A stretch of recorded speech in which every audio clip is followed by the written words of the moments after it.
I'm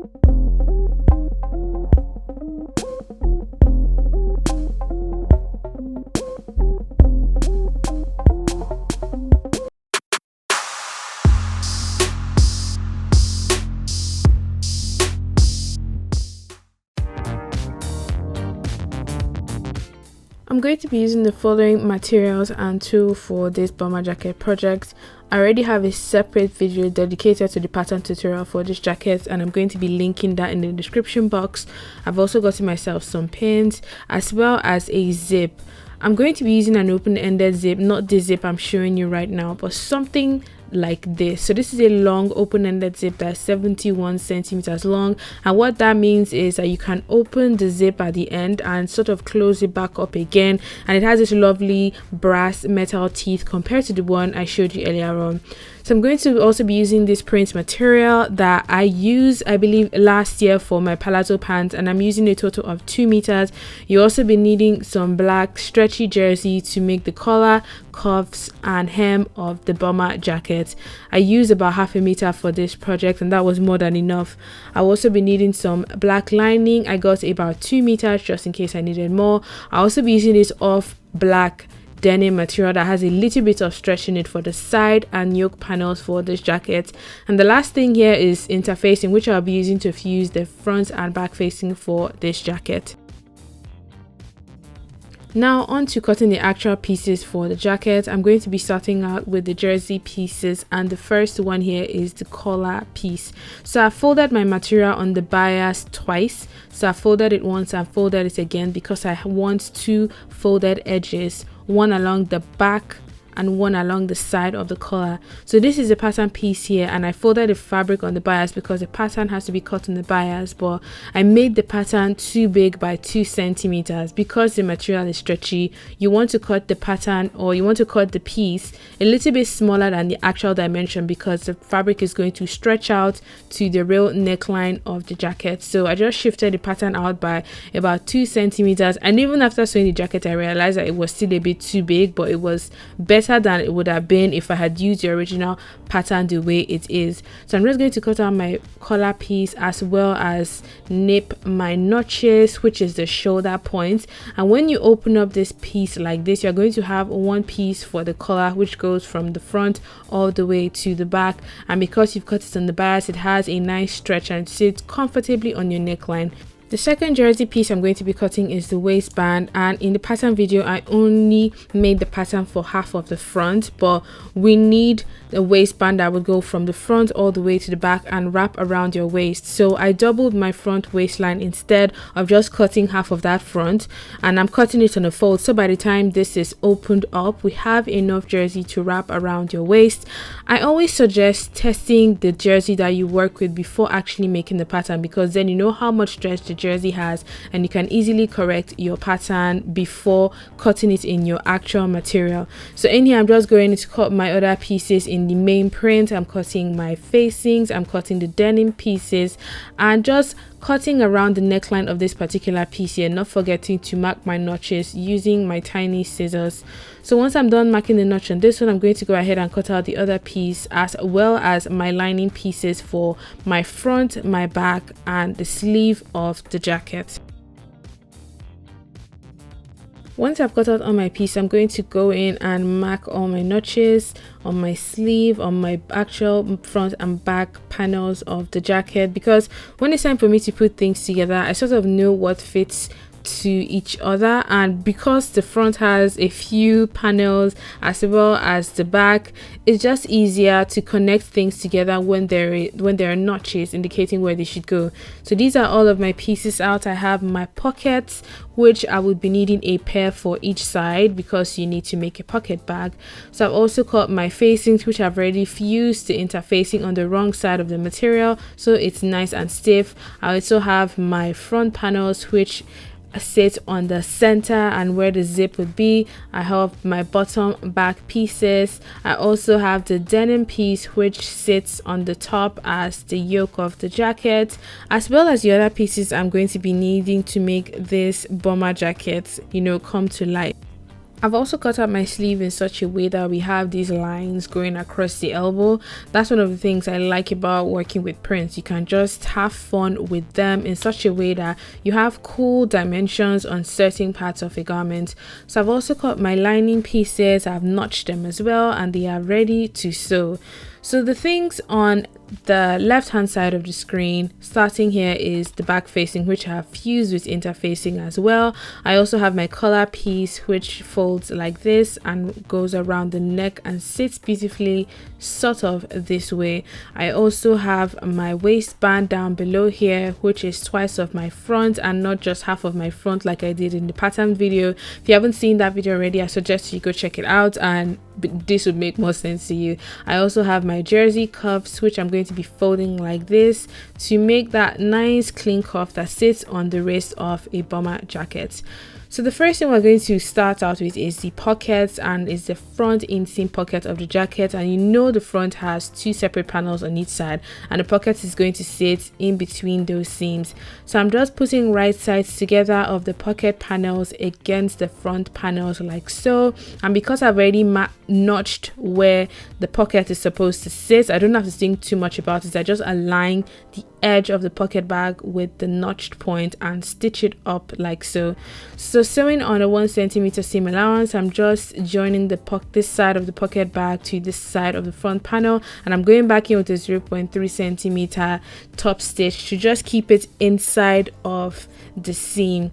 So I've done this on both sides of the front, having a total of 4 pocket pieces to make 2 pockets, and I'm going to join my panels together, also joining my pockets to create one full pocket bag. So when you sew around like this, you sew around the pocket bag when you get out here, and you sew top and connect these 2 panels like so.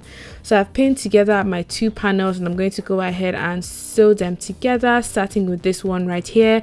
I'm going to sew on a 1 cm seam allowance, and when I get to this point, turn the garment in this direction, sew inwards towards the pocket, making sure I cross that sort of stitch that the pocket bag was, or the pocket panel was attached to the front panels, and sew around the pocket. When I get to this point, turn out again and sew up all the way to the end of this seam here. So because this particular seam is 2 curved points, you might want to cut tiny snips on the smaller section so it stretches out a bit more to connect with the longer section, which happens to be the denim in this case. So I'm just going in here to stitch all the way to the end, doing a reverse stitch at the end to secure my seam before moving ahead to repeat the same thing on the other side. So next up, we're going to sew the 2 back panels together, so connecting the top and the bottom together to make one full back for the bomber. So I'm going to turn this side like this and pin together both center back seams, and then connect my notches. Because these are 2 curved lines, again, you sort of have to join middle points together, join beginning, join end, and then pin crucial points in place, because you would have to stretch one side to fit the other. So this is one of those things that when you're sewing, you just take your time, slowly stretching out the denim in this case to fit the print at the bottom, and when you get to the end, use your reverse stitch to secure it as usual. So now I've done my front panels, I've done my back panels, the garment is slowly coming together, the pocket is looking really good. I just gave it a quick press so it looks nice and clean, both on the inside and on the outside. So the next thing I'm going to do, I'm going to pin together my shoulder points and my side seams. So once I take this to my machine and I sew the shoulders and the side, we sort of have the body coming together nicely. Sewing using a normal stitch on a 1 centimeter seam allowance, I'm going to go in and sew both shoulders and both side seams of the actual body of the jacket. You don't need to overlock because the jacket is going to have a lining. So I'm going to be moving on to work on the sleeves. I've already taken the liberty to pin the side seams of the sleeves together, having the right side inside and the wrong side as what we are seeing right now. I'm also going to be working on the cuff as well, so I'm just folding the cuff along the side like so, and I'm going to be stitching them on the open side together, so we have a tunnel which we're going to fold inside out to attach to the hem of the sleeve. So I'm just sewing using a normal straight stitch here. I'm joining up the side seams of the sleeve of the jacket, and I'm going to repeat the same thing for the left and the right hand side. So right now I'm just sewing the cuff using a normal straight stitch, going all the way from the beginning to the end. So now that I have my actual sleeve and my cuffs done, I'm going to take the tunnel we created by joining the side, and I'm going to fold it inside like this, so we don't have any seams on the inside of the cuff of this particular piece here.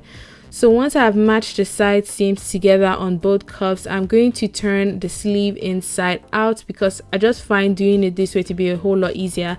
And I'm going to push the hem of the sleeve through the cuff like this, and I'm going to match side seams of the cuff to side seams of the actual sleeve, push out sort of, or pull out the hem of the sleeve like this, and then I'm going to pin it together in such a way that we will have to stretch the cuff to meet the hem of the sleeve, which is what creates that cool gathering effect that you would see around the sleeve or the hem of a bomber jacket. So a similar principle is applied for the waistband as well. You sort of have to stretch the jersey to meet the hem of your sleeve or of your actual jacket, so it creates this sort of like nice ruching at the end or at the connecting point of the jersey piece and the actual garment. So I'm going to go in and fix my sleeve into my armhole next. I've worked on both sleeves, joined them both to your cuffs, and they're looking pretty cool as of now. And I'm going to push the sleeves inside like so, pin together my notched points, that sleeve head to sleeve head, front to front, and back to back. It might be easier for some people to do the sleeves on a flat, meaning you sew only the shoulders and then attach the sleeves around the curve and then join the side seam of the garment and the side seam of the sleeve in one go. But this method on a round is what I like to do and it works for me. So I'm just going to take both sleeve armhole combinations to my machine, and I'm going to sew my sleeve into the armhole of my garment using a normal stitch on a 1 centimeter seam allowance.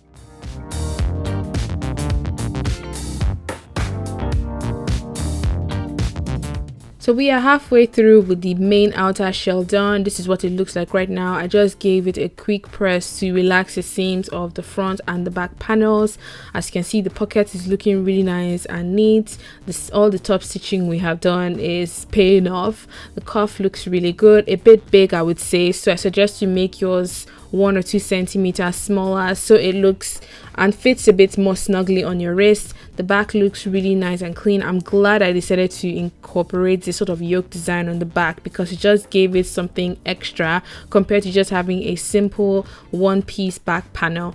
So now I'm going to go on and join my lining pieces together in the same way we did the front. I'm going to join the shoulder and the side seams on a 1 centimeter seam allowance, just sewing using a normal straight stitch. I'm also going to join the side seams of the sleeve because what we want to have is we want to have an entire lining that sits on the inside of the garment. So I've gone ahead and I've stitched my side and shoulder seams for the lining. I've also pinned in my sleeve on the round like I did for the main garment, and I'm going to sew my sleeve into my lining so I have one piece that I can connect to my main jacket. Sewing using a normal straight stitch on our usual 1 centimeter seam allowance, I'm going to sew my sleeve into the armhole using normal tension as well. So I'm just going to sew all the way from the beginning to the end, remembering to do my reverse stitch to secure it. So next up, I'm going to be working on the facing. I'm going to be connecting the shoulder point of the front and the back facings. As you can see, it's already fused, and I like using facings for jackets because it just makes the front and the neck stiff and stable, especially when you're going to have buttons or zip sitting on the front. So now I'm connecting the facing piece to the lining, pinning shoulder points together, center backs together, hems and center fronts together. So by the time I sew this facing piece onto my lining piece, I have just one sort of mini jacket that would sit on the inside of the garment and just have it look nice and professional when it's all finished. So I'm going to sew my facing piece to my lining piece, give it a quick press, and this is what it should look like. This is actually a cool jacket idea, you know, have the plain on the outside and just have the print around the neck. That's actually quite cool. So now we can attach this to the actual jacket. But before we do that, we need to join the waistband to the main jacket, and I've already cut out my waistband piece, and I'm going to be grabbing that real quickly, folding it in half and sewing it together to my main jacket along the open end. So I'm just going in here to pin the beginnings together, or pinning this side together. I'm going to do the same at the other side, and then I'm going to find midpoints of both pieces. So I'm going to pin the midpoint of the center back to the midpoint of the center back of the waistband. So once I've pinned both pieces together, it's time for me to sew them as one. I had to stretch the jersey piece to sort of meet the hem of the jacket, because the jersey piece is slightly shorter than the actual hem of the jacket, and what this will do is it will gather it up a bit and make a nice bulk at the bottom of the jacket, which is one of the cool details that bomber jackets usually have. So if you want yours to be a bit more bulky, you have to add more sort of body to your main jacket, and that ruching that the hem of the jersey does would sort of round up more at the bottom of the jacket.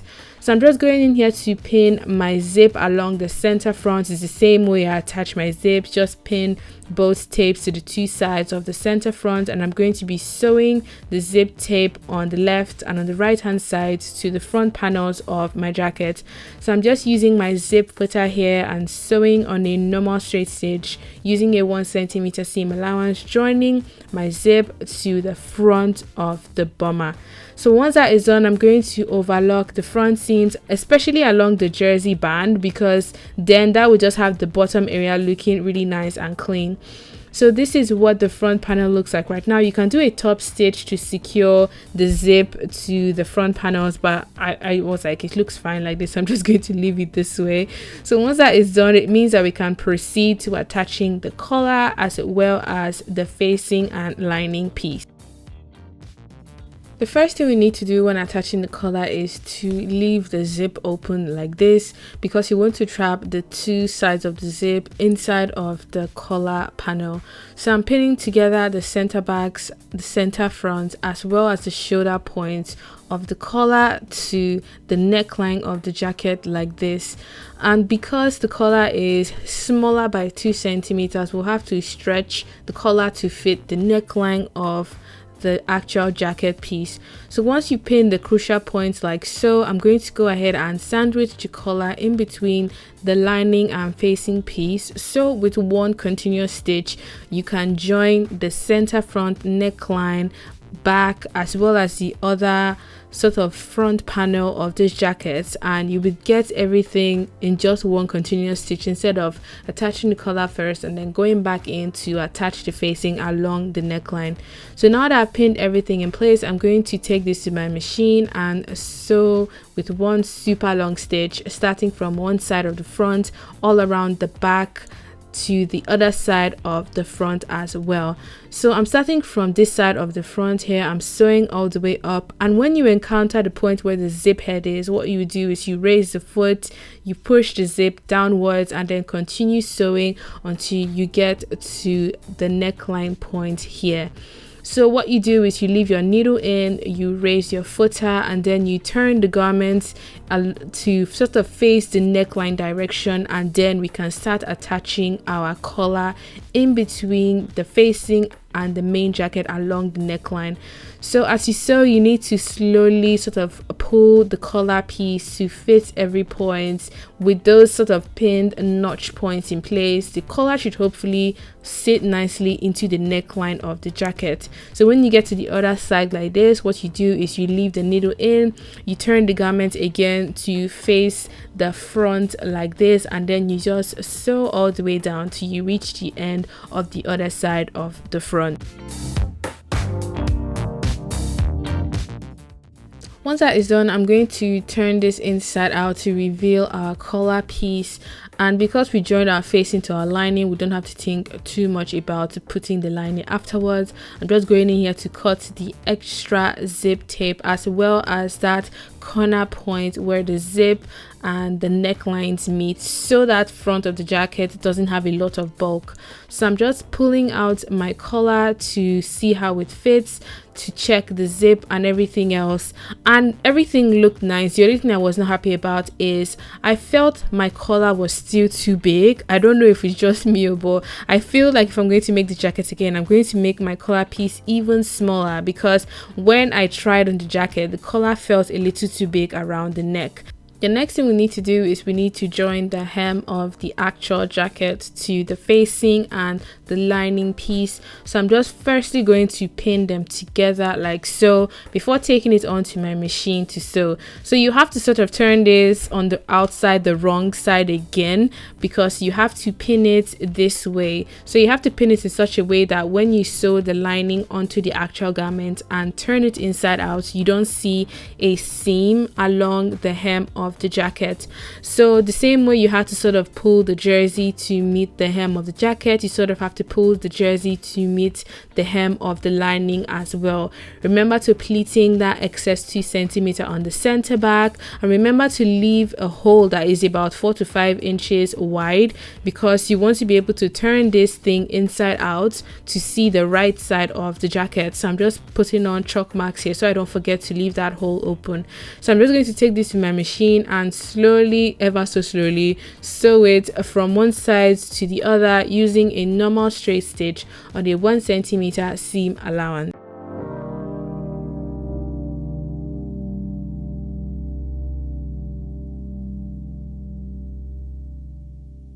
Once I'm done sewing that up, I am going to push the entire jacket through that opening which we left. The hole was rather small, I have to say, but once you just take your time sort of pushing the piece through slowly, it would actually turn, I promise you. So this is what the jacket looks like. Because I stitched the hem that way, you don't see any raw seam except that hole that we left. I'm going to open up the jacket and push out my sleeve linings like this, and we're going to be overlocking the lining of the sleeve to the actual sleeve around that curve there. We're going to be hand tacking that hole close to sort of finish up the bottom part of this jacket. So I'm just going in here to overlock the lining onto that actual sort of seam that we had around the cuff and sleeve side to finish off the jacket. So this is the jacket all done and finished. I say it's a little bit warm to wear this time of the year, but the colors are so nice. I love the combination of the denim and the print. I enjoyed the fact that I actually got to play around with the placement of the lines around the back, the sleeve and the front. Even though everything is not perfectly symmetrical, I say the jacket came out fairly good. There are a few things I would change and improve on if I make this jacket next time, but I hope you guys enjoyed watching. If you did, please give this video a thumbs up, comment all of your questions, thoughts and ideas down below, and I will see you guys in my next one. Bye.